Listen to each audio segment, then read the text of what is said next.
Today I'm making a funfetti pastry. First I'm going to make the crust, so I'm going to add 1 sheet of puff pastry on a lined baking sheet. Next, using a fork, I'm going to poke some holes in the puff pastry and then bake this at 425 for 12 minutes. Next, I'm going to make the crumb topping, so I'm going to add 2 bags of birthday cake muffin mix into a bowl. Then I'm going to add 1 stick of melted butter and mix that up until the dough forms. Next, I'm taking the dough and breaking it up into small pieces on a lined baking sheet, and then I'm going to bake this at 350 for 20 to 30 minutes. Next, I'm going to make the pudding, so in a pot I have 2 cups of milk, and then I'm going to add 1 box of this cook and serve vanilla pudding mix.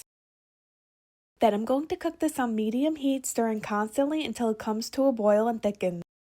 Now the puff pastry is done and it's cooled for a little bit, I'm going to add the vanilla pudding on top and spread it out.